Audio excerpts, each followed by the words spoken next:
Hello, and welcome back to the Detours podcast, the podcast where each week we look at one of Japan's 47 prefectures. I'm Robert. I'm Thomas. And this week we are taking a look at Osaka. And Thomas, you want to give us a brief introduction about Osaka? Yeah, so Osaka is the second biggest metropolitan area in Japan, right behind Tokyo. Tokyo being obviously one of the biggest areas in Japan. But yes, this place is full of history, and it was actually originally going to be kind of like the capital, how like Tokyo is now the capital. If some events didn't happen, then pretty much Osaka would have been the capital instead. Okay. So it's definitely a large place, just especially on Japan scale. Yes, there's even like a slight rivalry between Osaka and Tokyo, but that's still just kind of like a fun type rivalry. So yeah, it makes sense. And especially something I want to get into later is you can kind of see it in the way things are described. But yeah, I believe you said this week you want to start with your kind of destinations first. Yes, so I definitely chose the history side of things. I really focused on the history because Osaka is a big tipping point in Japanese history. This is where essentially Tokugawa beat Hideyoshi, or it wasn't Hideyoshi, it was his son Hideyori, and then he took control, and that's what formed the shogunate, and he moved the capital to Edo, which Edo just is an old way of saying Tokyo for our listeners out there. Yeah, it gets confusing. Yes, but then after that, pretty much that's why the capital is now Tokyo and not Osaka. If Tokugawa would not have moved to Edo, or if Hideyori stayed in power, it would have been Osaka. Okay. So just the way the chips lied at the end of the day. Yes. So the place I really want to go to is Osaka Castle. It was the grounds of I would say it's called a siege, but in English, when we think about a siege, we think about breaking down walls and really like running in and fighting and all that stuff. But sieges in Japan was just a matter of setting up a camp outside of the castle and waiting. In theory, that sounds very polite. In theory. It's more for technicality reasons, because a lot of these castles that were built in Japan, they were built to be impenetrable. And that is exactly what they were. Impenetrable. In Osaka Castle, there was 3 walls that you would have to go through. Like 3 walls with moats. Oh, they went the extra mile for that. Yeah, so actually Hideyoshi actually went all out in building this castle. And actually this castle served as military grounds and like as a garrison in later, more modern times. But during that time, it was very much like these castles were just impenetrable. It was not ideal to go charging in to die at the gates.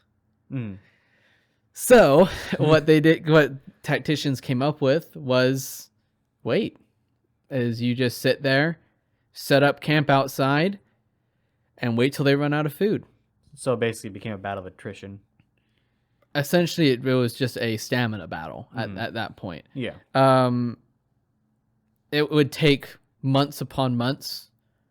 It would take a long time, because you also got to think, in these castles they did store a lot of food in the case of someone doing something like this.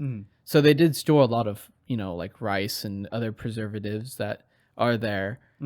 So they did have food to nourish people until then.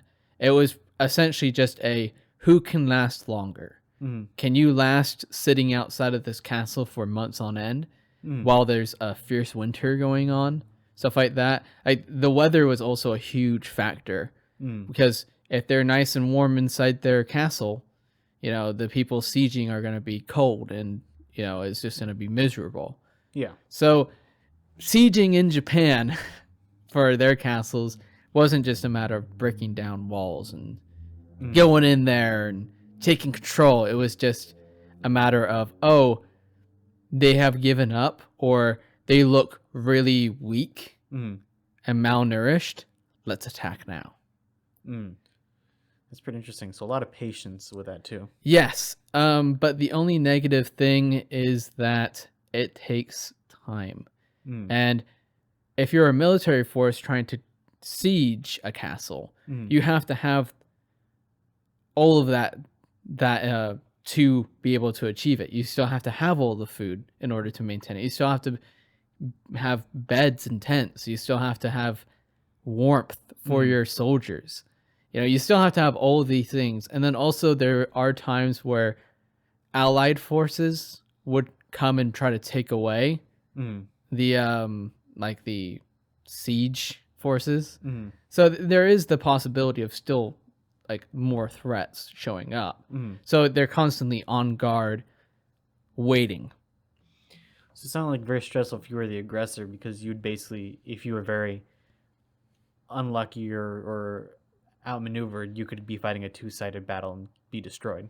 Yes, but there's only I think there's only a few cases where that has actually ever happened. For the most part, you bring a massive supply of like troops, just an absolutely massive supply, and then you just wait, and that's essentially what happened.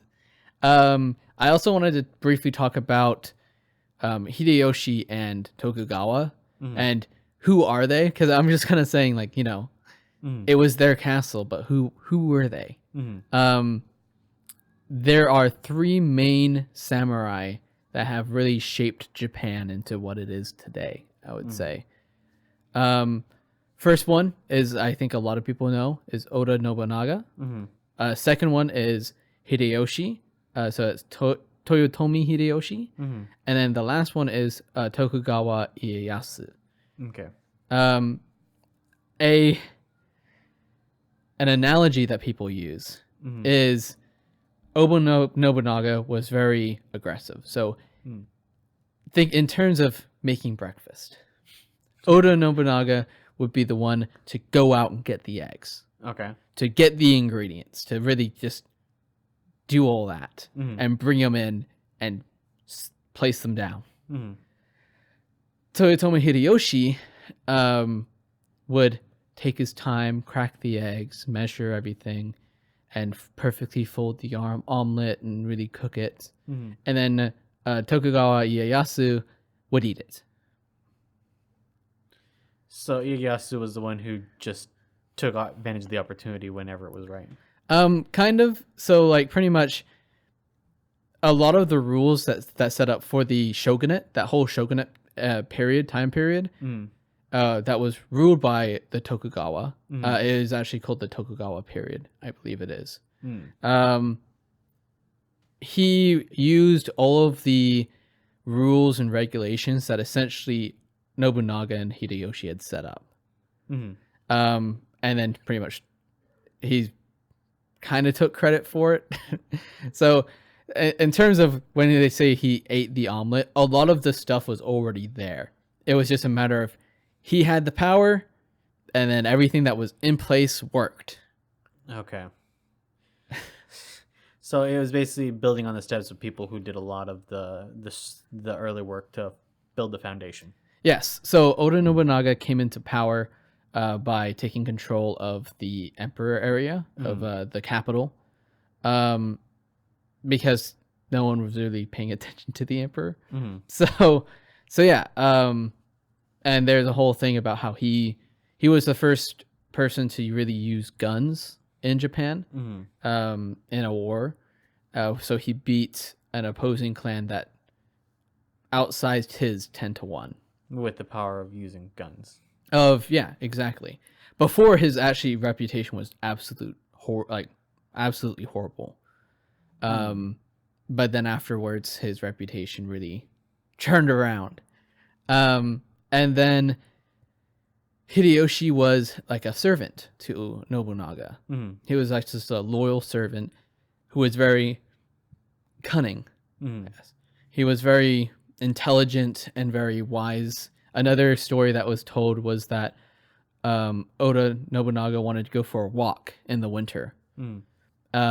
And Hideyoshi had handed him shoes. And Oda Nobunaga got really angry because the shoes were warm. So he assumed that he must have been wearing them or had sat on them. But Hideyoshi had simply said that he was holding it in his coat, keeping it warm, in case he did want to go for a walk. So very smart things. He is considered to be extremely intelligent and witty almost. There's if you could already tell, there's a lot of stories and analogies between these three people. Sounds like we could be spending a long amount of time just even discussing their relationships. Yes, they are very much the big three in terms of older Japan. There is a warring states period where essentially this is how prefectures really started. Was these warring states periods was there was a daimyo, which was a head of an area, and they would have an area, and essentially that's what kind of became prefectures nowadays, was that each prefecture was owned by a different daimyo. And it was always the war for better, like more land, stuff like that. So Oda Nobunaga took power, and then he was assassinated by one of his own, which was his name is Akechi Mitsuhide. The fact that he's not with these three leads me to believe that he didn't play a very big part in this next part. Well, he killed Nobunaga. Right. He betrayed him, which the story is that Nobunaga, family hostages were a big thing, where someone would be like, okay, I'll help you, but you give me your son, so I know that you won't betray me. And Akechi's family, Nobunaga did that with Akechi. Okay. With Akechi's family to a different clan. And I guess from what the story goes is that Oda Nobunaga either did something wrong and that person got killed. So his son or whoever it was got killed, and so he wanted revenge, and so he killed Nobunaga. Okay. And then Hideyoshi, seeing the opportunity to see, he saw it as an opportunity, as well as, I guess, he could seize power, but he could also play it as, I am a servant avenging my master's death.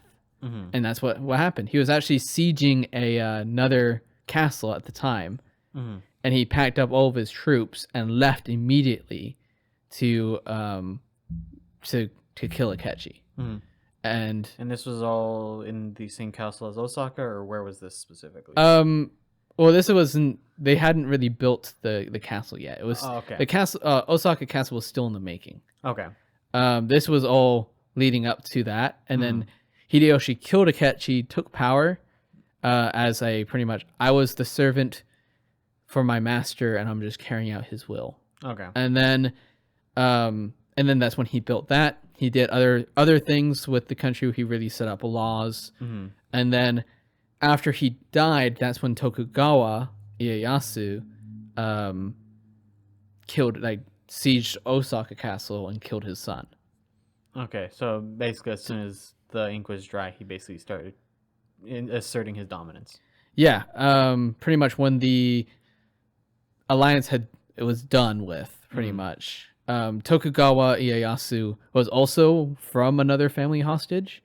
So growing up, he was actually given to another clan as a family hostage. Okay. Where he kind of grew up there and then was sent back to his original clan where he took power, and then he made an alliance with Nobunaga when he took power. Okay. Yeah, sorry, a lot of history. Yeah, I'm like, it's a lot for me to keep up with.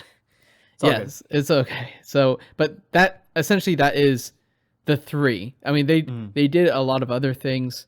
However, one of the bigger things was that Oda Nobunaga took power and really took power of the throne, the capital.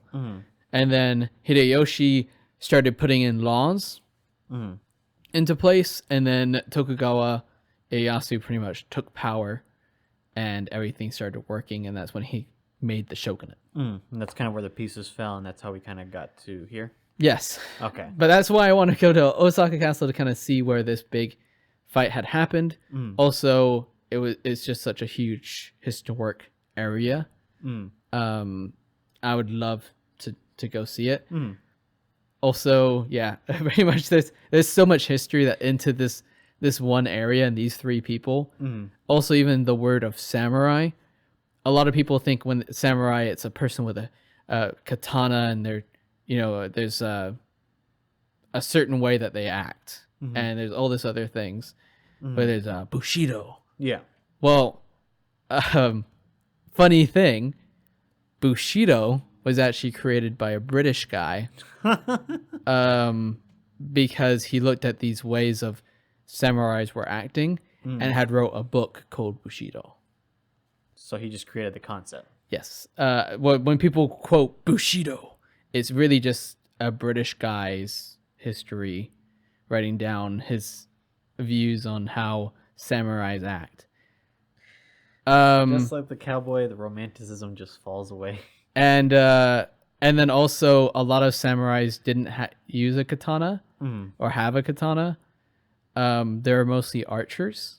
And they were pretty much mercenary archers, and their horses who would ride on a horseback, and their horses weren't even that great looking. They were very small, stubby horses who weren't really that beautiful.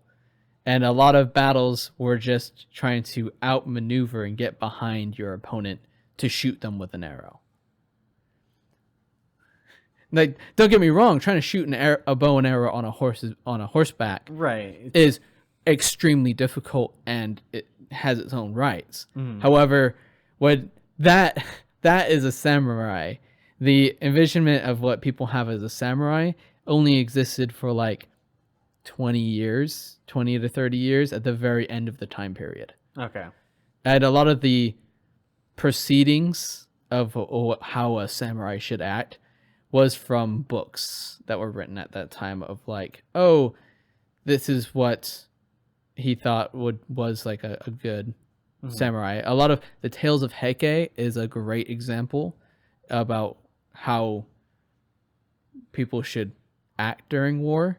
It was very much a book kind of going, oh, instead of fighting, they would have like a contest of who can shoot an arrow the furthest.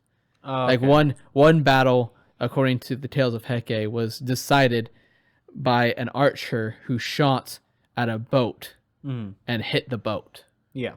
So, yes. So there's a lot of romanticism going on with samurai, and the concept's just kind of not nearly as what it is led to believe in modern. I mean, it did kind of, samurai did exist, like these. Right, they existed. Yeah, and the ideal samurai did exist for a very short amount of time, though. But it would discredit a large amount of its history, I'm guessing. Kind of. I mean, there are aspects of samurai that are true. However, the idealistic samurai that is portrayed in many stories nowadays only existed for a very small time period. And it was just kind of the last impression, I'm guessing. Also, their armor was I felt impractical. It's very hard to move around in. Wasn't it made out of wood, if I remember correctly? I think so. I can't remember off the top of my head, but yes, it was still very, yeah. It was also extremely expensive in order to make. And usually, this is why it'd be like one suit per family, because that's pretty much what you could afford.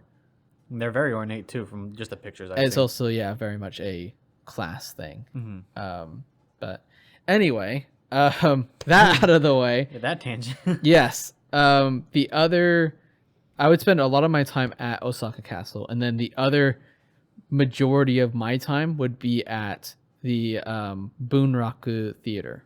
And what is Bunraku? Bunraku, in very basic terms, is a puppet theater. So in Japan, there are 3 traditional theater types. Okay. There is a no play, there is kabuki, and then there is bunraku. No is very much it was only for the most elite people during the Edo period. Okay. It was very much an elitist thing. Even to this day, there are some people that are still having this elitist thought period, where you'd go into very specific classes in order to be a very specific role, and this is the one that has a mask. Okay. And each move is very decisive. Each move has purpose. Okay. Kabuki Theater was created making fun of no theater. Oh. So this was seen as the commoner theater. The playstyle, you would have face paint. You wouldn't have a mask. And then also the moves were very extravagant, very long. Unlike almost exaggerated, I guess. it's very much exaggerated. So that was seen for the common people. And because it was for the common people, and there was more common people than extreme elite people, that became one of the most popular theaters across Japan. Oh, okay. The third one, which was created in Osaka, which is Bunraku Theater, is a puppet theater. And when I say a puppet, I don't mean like little sock puppets or stuff like that. It is a 5-foot tall puppet. Usually, it usually takes 3 people to control one puppet. Are we talking like strings and everything too? Or? So there is no strings on these puppets. It is mostly controlled by hand by people. There are mechanisms inside of the thing, but also it is very much kind of like there's a stick sticking out of them, and they would move the hands and stuff like that. Oh, that's pretty clever. Also, in terms of the face, so out of these 3 people, there is one that is a master. This person you can see his face as he does his part. Okay. He is in charge of the main hand, which is, I believe, the right hand, and the face. Oh. The head. I guess I could see the point behind that. The head is actually extremely interesting because he can make it blink. He can change facial expressions. Some like flip around of showing like a frown face. Like there's so many things that go into the face. Even the eyes. Like he can move eyebrows and like eyes to really show emotion. So it's very much intricacies in the facial structure. Yes, as long as and with the main hand. The other 2 are completely covered in black. You don't see those 2. So they're kind of just more for the extra mechanisms, like the other legs and the other arm. Yeah, there is a person that is in charge of the legs and a person in charge of the other arm. Okay. Sounds pretty complicated, but I imagine by that point you have a specific technique to doing it? People study for years upon years in order to master these. So it's a full profession. You commit to that. Oh, yes. Yes. You give everything to this. Okay. Other than that, so there's usually only a few, too, on stage at a time. Like a few puppets? Or few puppets. Okay. But, I mean, you could imagine if there's 3 puppets up there, that's 9 people. And if you want to be technical, 12. Yeah. So, but then also, the other parts of it are the storytelling. There is a person who is the narrator and a person who plays the shamisen. Is a shamisen player. That is the one that has the strings and you have like a certain pick for it. It's kind of like a sitar, I believe, in reference to musical instruments. To at least get a picture, I guess. Yes. So then there's the narrator. The narrator is very much flamboyant in his narration. When we think about narrator in English, we think about someone going, "This is Bob. He's having a good day today." Or, it's usually some guy with a deep voice talking about something. Thomas was narrating his story. Exactly. It was very much just something that's just plain and it's to the point, explaining things. The narrator in Bunraku is all over the place. He would go into extremely high voices because he also has to voice all of the characters. He's the one that's telling. He's called the narrator, but he's telling the entire story, and everybody else is kind of creating the setting and the actions for him. It's like watching a movie where the Bunraku puppet masters, they are essentially the actors on the screen. Okay. The narrator is the voice of everyone. And then the shamisen player adds in emphasis onto the narrator. Some people actually reference the shamisen player and the narrator as like a married couple, because you really have to know the narrator's like voice, where he's going, like when he takes breaks. You really have to know very small details as a shamisen player. So you wouldn't just be rehearsing based on the story itself. You'd be rehearsing based on the narrator's speaking technique in a way. Yeah, what they emphasize on, how far high they go, how low they go when they take breaths. You have to focus on like every little detail. Is there like I don't know if you know this specifically, but is there like a score behind it, or is the shamisen player just has to ad lib? I'm pretty sure it's ad lib. I'm pretty sure that, I mean, there's some things that are mechanically like, this is what you're supposed to do during this time. But I think for the most part, it is them just adapting to the narrator. Okay. I don't think it's like, okay, at exactly 5 minutes and 10 seconds, I'm going to play this string. It's like, okay, the narrator is going up this high. I should play this string at this time. When he takes a breath, that's when I want to do it. And then also it's up to the narrator to be able to go, okay, I need to have time for the other person to play this, the shamisen player. Okay. It's very much like when they say it's like an old married couple, it really is very, their interaction between each other is like extremely detailed and very minute. Okay. Also, these plays are about 3 hours long. Oh God. Some of the shortest ones are 2 hours long. Some of the longest ones are 10 hours long. Oh my God, I could not imagine sitting for an entire day to watch one story. Not that I wouldn't doubt that it'd be impressive, but 10 hours, man. So yeah, it ranges anywhere between 2 to 10 hours. Also, what I heard at this theater, this Bunraku Theater in Osaka, if you're an English speaker, it's amazing because they give you an earpiece. Oh. So they have a person talking about what the person is saying, what the narrator is saying, and what is happening in the scene. So essentially, in one ear, you have someone literally just telling you what's happening in English, what they're saying, what the person is wearing, and at times describing a character. And then in the other ear, you can just listen to the performance. Okay. It is very, I think that is amazing. That would probably help out a lot of people, because I think also they use older Japanese. So even if you're studying Japanese, it will still be hard to kind of understand what's... You'd kind of miss some of the intricacies in the performance. Yes. So that's why I think that would be amazing to have the earpiece, so you can actually go, oh, that's what's happening right now. That's why he's mad, or that's what's happening. So yes.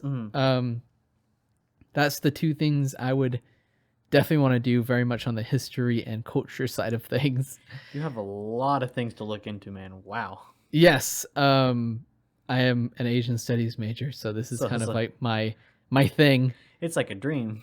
Yes. So anyway, what about you? What did you find? So I definitely didn't do the history section of this episode.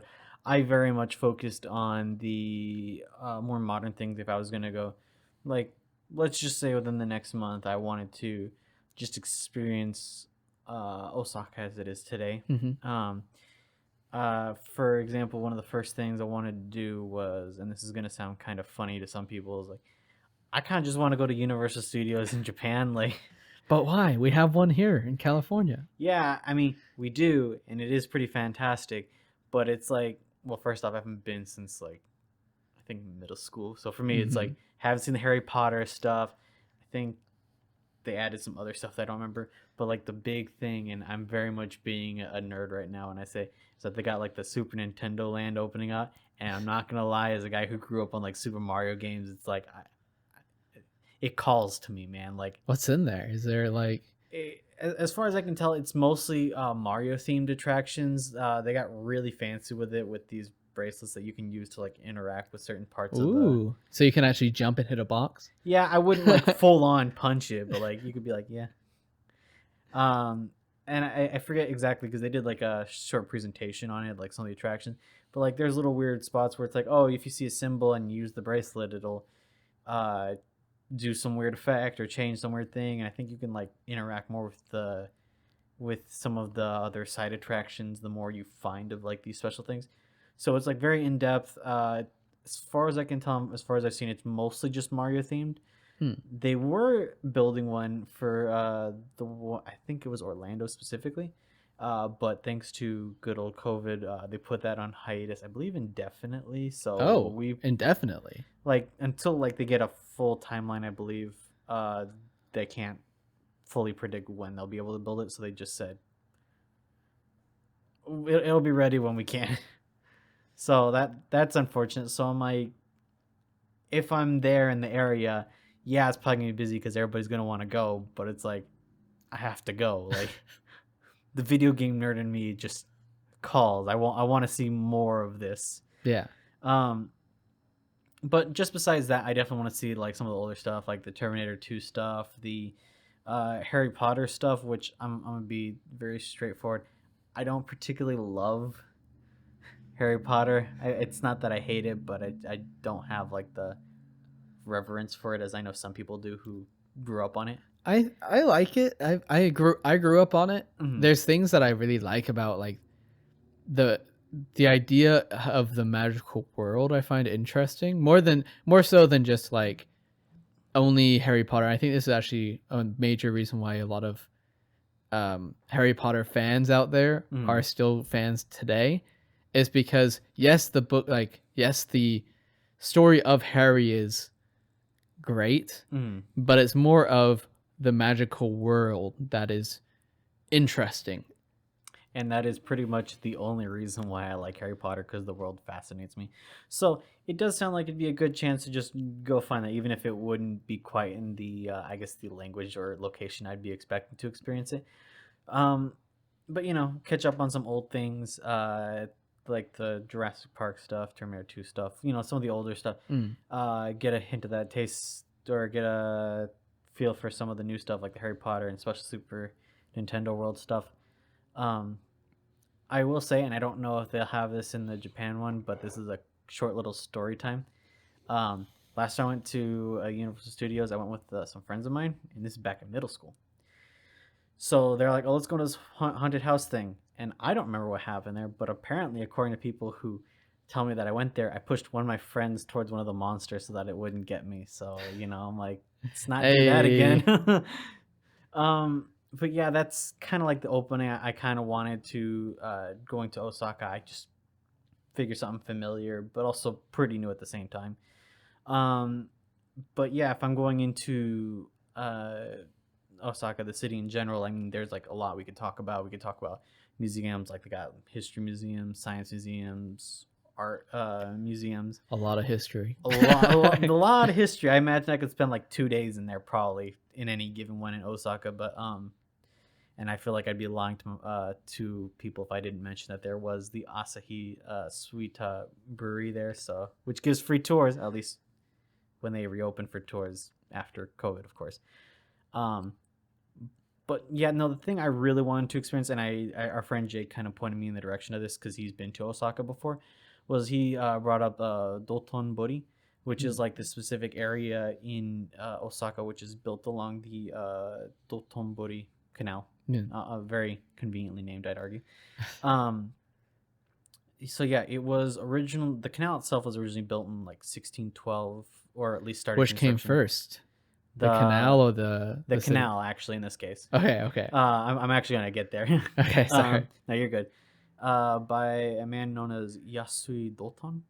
Unfortunately, he passed away in I believe it was a siege in Osaka in 1615. I lost track of the The dates now. siege. A siege. I don't know the specific one. Um, and then his cousins finished the canal and then named it after him because it's like, well, he started the project, so why not? And so it kind of grew to be kind of like a big cultural center because a lot of theaters and like, like no Kabuki. I'm sorry, what was the term again? Bunraku. Bunraku. Thank you. Started popping up there, and it became a very big cultural center, as I understand it. The unfortunate thing is that a lot of the theaters, in fact, I think the majority of them, except for, oh my gosh, I forgot the name. I have it here in my notes here somewhere. Here we go. Except for the Shochikuza theater, basically all of them were destroyed during World War II, except for that one.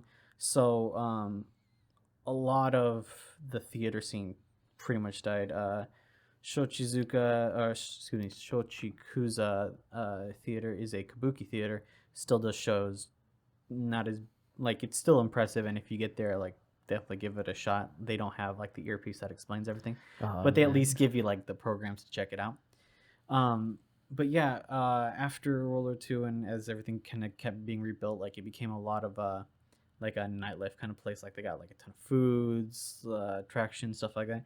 And I think you and I kind of want to go into the street foods in a little bit, but yeah, it kind of turned into a big hub, a lot of different shops, restaurants, very I guess bright would be the right way. Like they've got like displays everywhere, kind of similar to like the Times Square New York kind of look, where just everywhere you look you see something to like an advertisement or something. From what I understand, Osaka was like one of the first cities or prefectures that had like an entertainment district form. Like it was pretty much started kind of in Osaka. That's why a lot of the really famous foods are street foods, is because that's what you would do. It's kind of like an entertainment district. So yeah. So I mean, I definitely didn't know that one in my research, so that's very good to know. As I understand it, and as it was told to me in an article I was reading, like there's this specific display, like a billboard. There we go. With a man known as the Glyco Man, and it's like, for context, Glyco is the company that makes Pocky.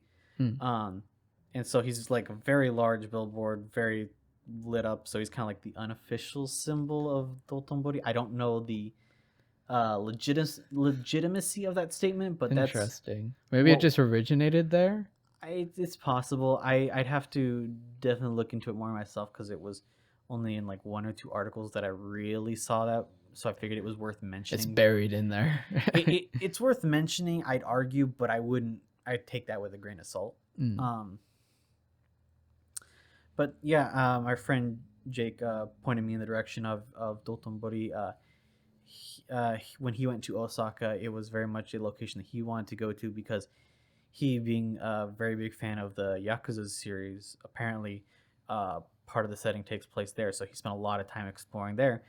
And one of the things that he also brought up to me that I had actually forgotten to mention is that you can actually walk alongside the canal. Like there's like a walkway. Oh, okay. They even have tours alongside the canal, or like boats that go through the canal.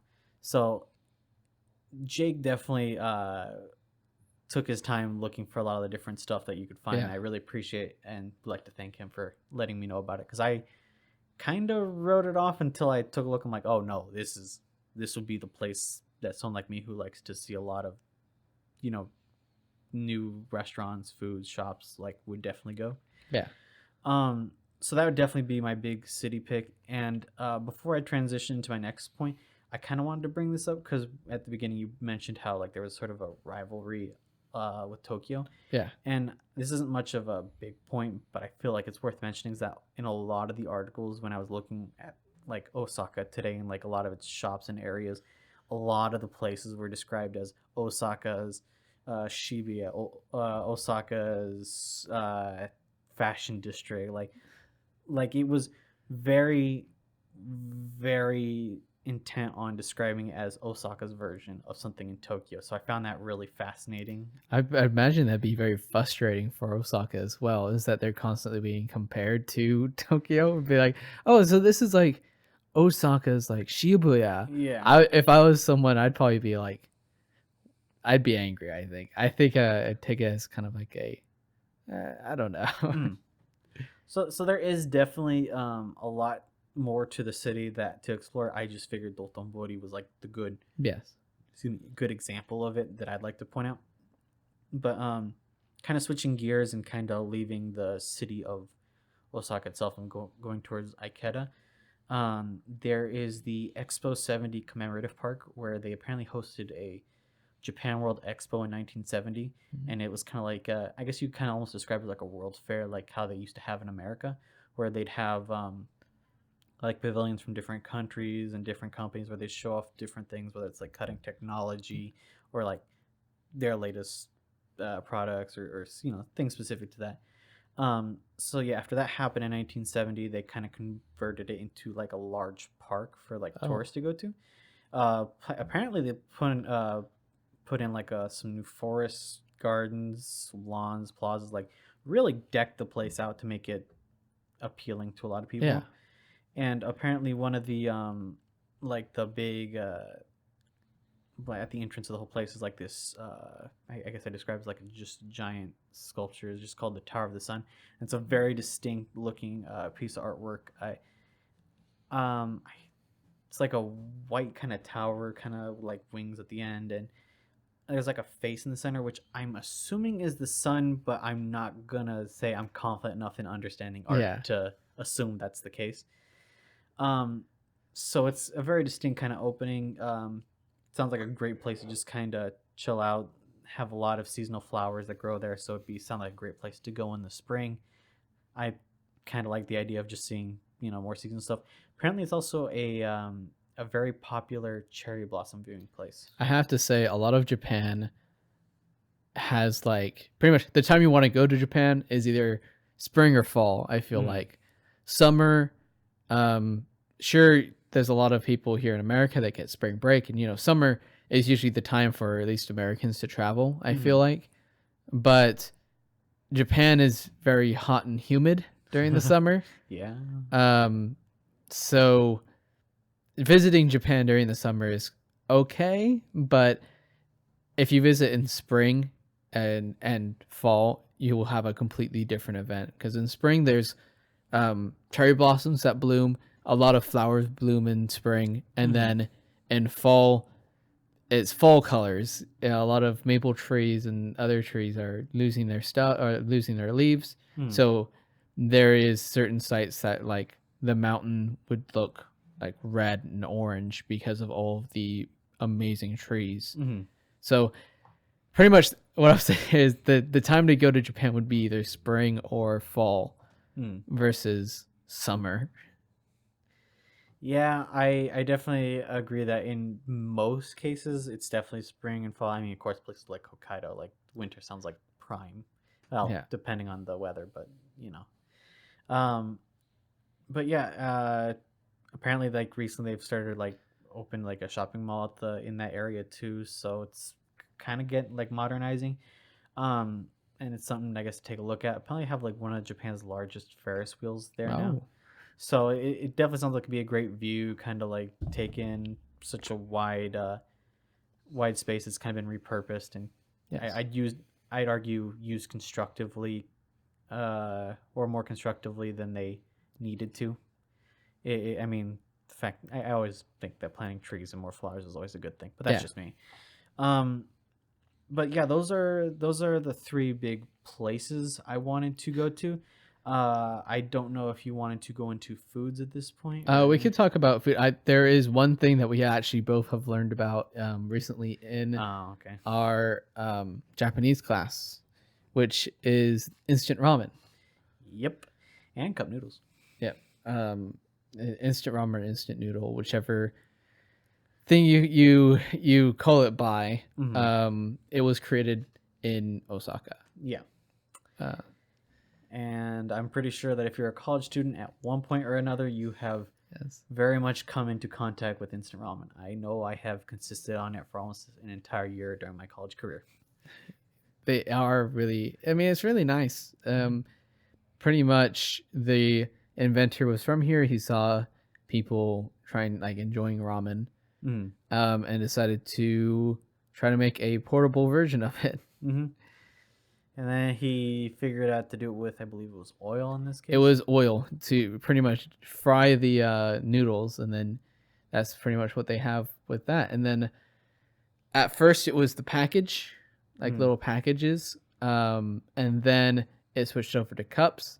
And we both, I really like the fact that in order to put it into the cup ramen cups, they have to put it in upside down and then flip it over. Yeah, it's such a simple solution, yet it's surprising how efficient it is. I will say, when I found out that they, when you get all those, whether it's seasonings or a bit of those little shrimp or whatever, when I found that they were dry frozen, I was very surprised by that, because I didn't really think that far ahead about the little bits of meat and vegetables that you get from them. I will say that I'm more of a person for instant ramen, but I will never say no to cup noodles, because that's just the easiest thing to clean up ever. Yes. Do you have a favorite flavor? Out of cup noodles, it's been a while since I've had those ones. Well, just instant ramen in general. Well, instant ramen, I actually did a project recently where me and a friend Jake, we ended up just eating a lot of instant ramens. Oh, excuse me, I didn't realize I was talking to a connoisseur. Yeah, right. We had 10 different kinds in one night. I would not recommend. We split it, of course. We didn't each somehow eat 10 full things of instant ramen. Boo! Right? That would have been horrible. But there was some that I liked, some that I didn't. I was actually surprised by the Korean instant ramen. There was a kimchi one, which actually surprised me. I'm not a big fan of spicy. In terms of spicy, I cannot really handle it.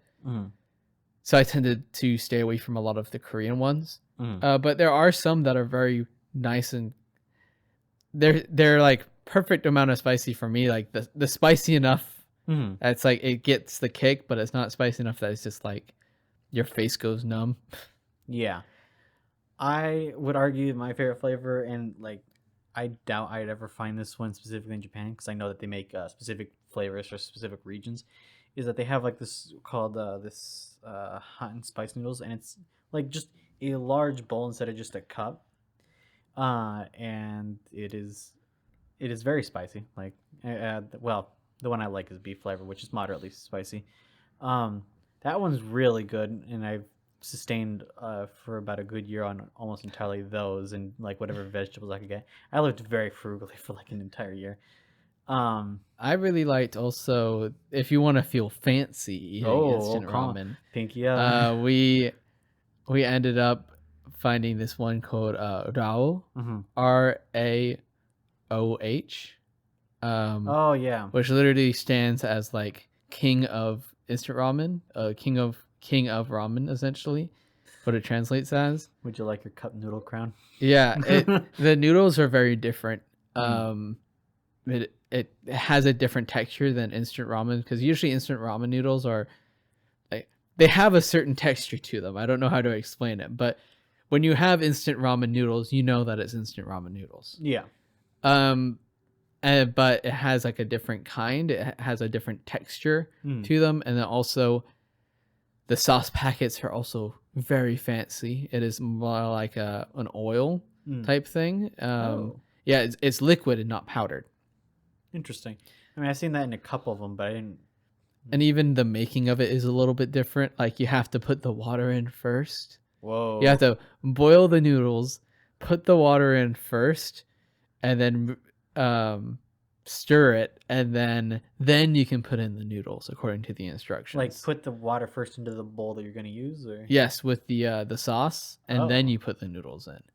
Interesting. Don't ask me why, but it came out quite nice. We had the soy sauce one. I actually would highly recommend that one if you're feeling ultra fancy. Pink, yes. Yeah. So yeah. Other than that, also at that museum, briefly before we move on, the museum, you can create your own instant ramen. Oh yeah, I don't know if we mentioned that, but yeah, it's in Osaka, and yeah, you can create your own. Yes, so if you like a certain kind, or if you wanted to go a certain way, you can literally just create your own ramen. They even give you a cup that you can draw on it and customize it however you want. And then they pretty much go through the cup noodle making process. And yeah, that's pretty much that. I didn't realize I'd ever come to have such a deep appreciation for cup noodles in this way, besides just sustaining me. Yeah, I didn't really think about too much about the creation of cup noodles. I just remember they were always just kind of there, if that makes sense. Also, currently they're very cheap. However, when they were first created, it was extremely expensive. Well, more expensive than I think all their competitors at the time. If I remember. No, it was just expensive, from what I could tell. Oh, okay. Like when it was very first creations, it was quite expensive, and then it lowered down because of competitions. Because people then discovered how to make it, and then they. Well, I imagine, but they're like 60 years old now. Like you gotta have solidified the formula at this point where you're just like, man, we can just get it like that. Pretty much, yeah. So anyway, other than that, what other foods are there? I definitely wanted to bring up Okonomiyaki. I feel like it would very much be just like. Well, here I should take a step back. So Okonomiyaki is very much kind of, well, it's described as like a pancake where you take a batter, you take a lot of different ingredients, and you kind of just put them together in kind of like a layered manner. Well, in some cases, there are two considered styles. Like there's the Kansai style, which is also considered like the Osaka style, and then the Hiroshima style. The Kansai style, the big thing is that in the batter they mix all the things they're going to put into it into the batter at one go, so it's basically just one batter with a hodgepodge of your ingredients, and then you kind of layer the meats that you use in with each layer of the batter that you put on. The Hiroshima style, it kind of you cook all your ingredients separately, and then you just pile them one on top of the other, and kind of more of a more layered, less mixed batter, if that makes sense. Yeah. So take pick your favorite. I mean, I don't know which one I'd like better. I know you can basically kind of put in a mixture of whatever you kind of want. Usually they'll give you a lot of choices on the ways you can prepare it. I believe, if I remember correctly, okonami in this case is meant to be translated as the way you want. That's a rough translation. I forget the exact one. The point being is that it's very versatile, and you can kind of put it in whatever way you want. It's just the style you're going to get depends on where you go. It's usually also topped with the sauce, the okonomiyaki sauce, and then mayonnaise, cabbage. I think also cabbage as well. But I've never had proper okonomiyaki. I've tried making it at home once before, but that turned out to be a complete and absolute disaster. So yeah, I definitely want to try a authentic okonomiyaki, if that makes sense.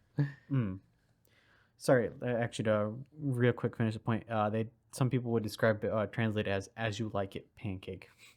Yes. I don't know about the pancake part, but the as you like it part is is part of the description. Yeah, I don't know what I'd specifically want from it. I think I'd prefer more meat style. Cabbage is not my favorite, but I'm definitely down to try it in this context. I also know that you get it topped with seaweed, get that mayonnaise like I mentioned earlier, but it just sounds like a very different type of food that I'm definitely interested in trying for the sake of just give me a different delivery style. Yeah. I don't want a burger anymore. But yeah, that's I think the largest part of the foods that we wanted to cover, I believe. Did you Yes. want to go with what you wanted to bring up last, or? Yeah, sure. My last point was my very last place I really want to go to is away from history. Take And a little it's bit of a breather. yeah, it's the aquarium, the Osaka aquarium called Kaiyukan.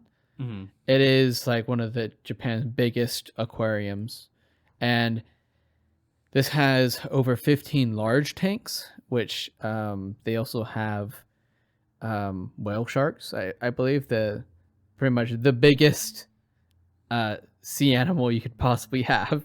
Oh my god. They have quite a bit of those, like a couple of those guys. And the whole point of it is like the explore the Pacific Rim. So it has a lot of different exhibits for a different part of this Pacific Rim, a part of the Pacific Ocean. That's pretty clever. And each area is completely different. There's one that they have to have like a forested area.